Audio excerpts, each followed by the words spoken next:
Hey guys, John here, your host on Mgtow is Freedom. Mgtow is men going their own way. That is men saying, you know what, we just don't need you women.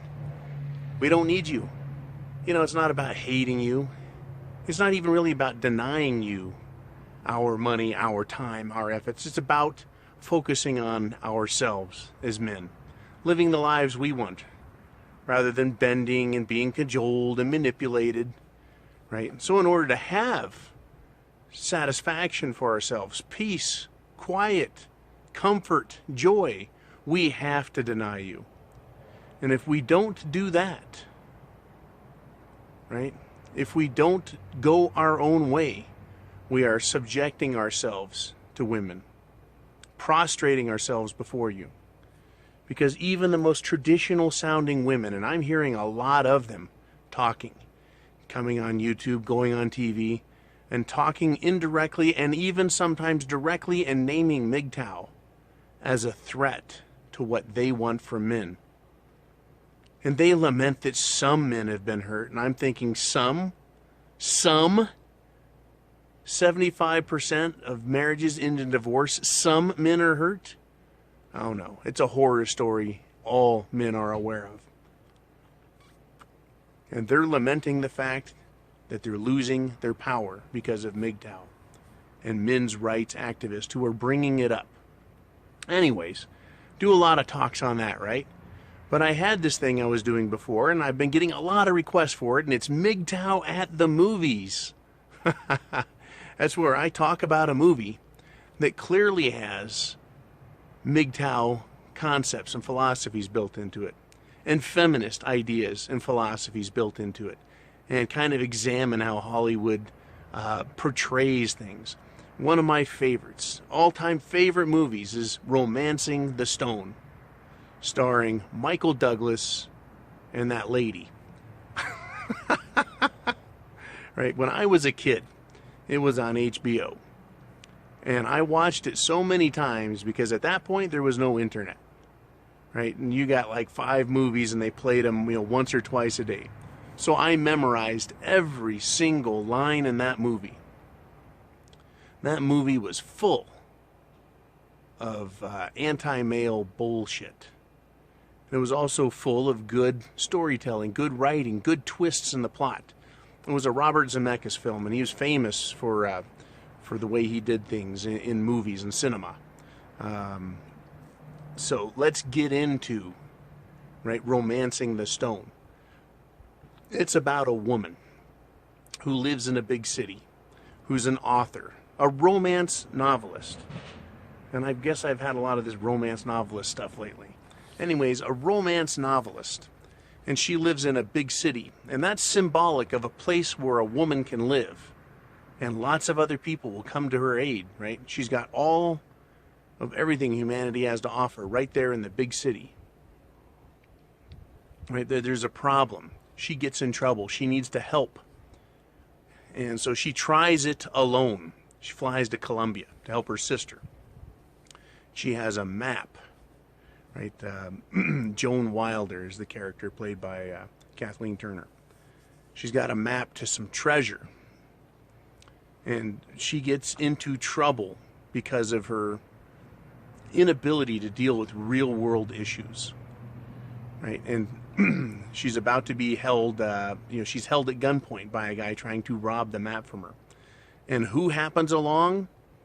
Michael Douglas, right? Jack T. Colton.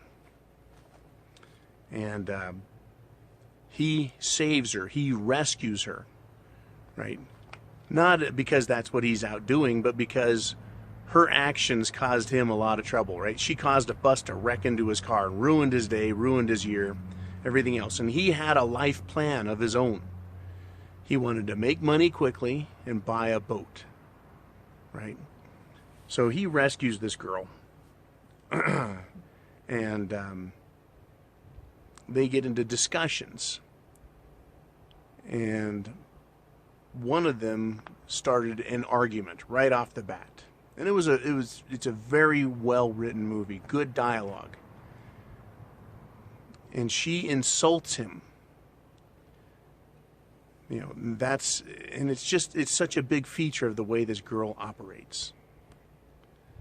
You know, she insults him, and she says, "I knew that about you from the first moment I set eyes on you."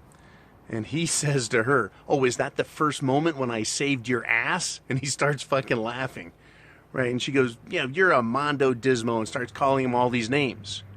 And he stops, right? They're sitting in an airplane fuselage crashed in the jungle. And he just stops, and he's looking past her. And while she's rambling and chewing his ass off and giving him a hell of a time, and this is 6 hours after he saved her ass, you know, they just met, running from people trying to kill him. And she can't, right? She can't do without his help, or she's doomed. So she's basically hanging on to his ankles, and he's dragging her through the jungle, but she still has to take the opportunity to insult him. So he looks past her. He sees something else. And she's so busy insulting him, finally she gets mad and goes, "This is exactly what I'm talking about. Can't you have the decency to look at me when I'm talking to you?" And before I tell you what happens next, I'm thinking, that's typical of a woman. To demand that you pay attention and shut up while they insult you to your face. Even though the man is the very and only reason that she is alive in the first place. And she still thinks she has the right to complain about it. The sun hasn't even set once, and she's ragging his ass without being properly grateful. Anyways, the next thing that happens is a snake slides out and over and past her shoulder. He comes across with a machete, cuts its head off, right? And she says, "Was that thing poisonous?" He says, "Yeah, but very tasty," right? Because he's going to eat this snake, right? She doesn't see the peril that she's surrounded by. And she demands all of his attention. And she demands from him, right, submission to her way of thinking. She's completely out of the city environment, out in the jungle, literally. And it's just representative of how women think. They don't realize the peril all around them. You know, he saves her life yet again. That snake could have turned on her and, you know, bit her. That'd be the end of her. This movie is full of that. Full of that. Now, his interest in her grows when he discovers the treasure map. Right? Discovers the treasure map. And the way the story and the plot twists, it's really good. You know, he ends up taking her to bed and banging her real good. And then she says, "Hey, let's go get the treasure and trade that for my sister's life instead of this map, you know. We can have this bargaining piece." Well, they find the treasure. It's this giant emerald, you know, and then they have to run from the bad guys again. Perfect, you know, perfect movie plot. And their car gets crashed into the water, and they go over a giant waterfall. You know, it's a great scene, this chase scene followed by the waterfall. And she ends up on one side of the river, and he ends up on the other. And it's completely symbolic, right, of going through a tragedy and ending up with two different perspectives. Now, he ends up on one side, and he's got the bag with the gem in it. She ends up on the other, which is leading in the direction she was supposed to go, towards the city to help her sister. And she starts yelling at him across the river, "You did this on purpose," right? "You just wanted the stone," and starts yelling and berating him again, right? And the only thing that interrupts this is the fact that the bad guys start shooting at him again, so they have to run into the jungle. Right? They each go their separate ways, and she heads towards civilization. Well, the plot of the movie is about her giving this map to a kidnapper as ransom. So she's trying to help her sister. And she enlists and begs the help of Jack T. Colton, who gets drug into this and saves her ass on numerous occasions.